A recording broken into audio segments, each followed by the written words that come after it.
Hello children, today in this video I will explain you the two famous poets given in the chapter Challenges of Nation Building.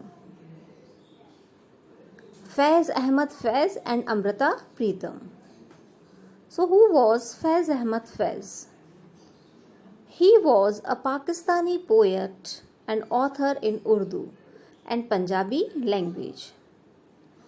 He was one of the most celebrated writers of the Urdu language in Pakistan.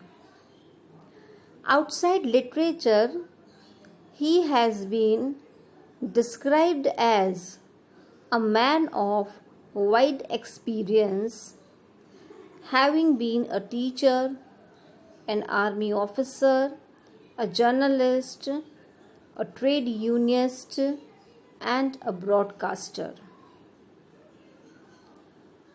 The poem Subh-e-Azadi was written by him.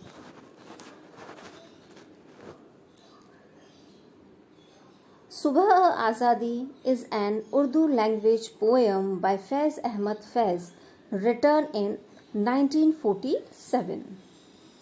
This poem is often noted for its prose style, Marxist perspectives, disappointments, and critic atmospheres.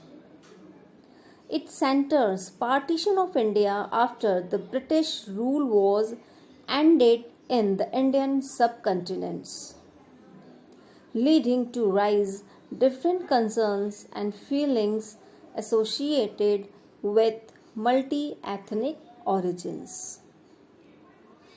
The poem revolves around the poet's sentiments and emotions about those people who migrated from one sovereign state to another, leaving their native places. Subh-e-Azadi was written as an expression of solidarity with the people who was living either in India or Pakistan before the region split into two independent nations.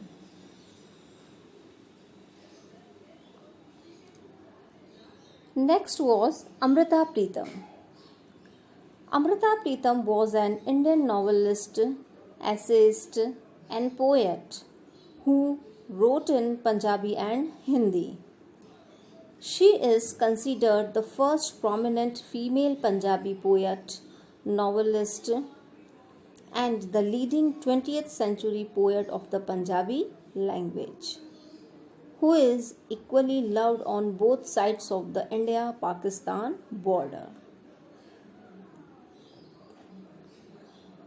He wrote a poem, Waris Shah. Waris Shah by Amrita Pritam is the translated version of her Punjabi poem. The poem reminds us of the plight of people at the time of partition. Amrita Pritam evokes the spirit of Waris Shah, a well-known Punjabi poet famous for his love tragedy Heer Ranjha, to help mankind at that critical moment. She wanted to spread the word of love like Waris Shah did with the love story of Heer and Ranjha. Thank you, beta.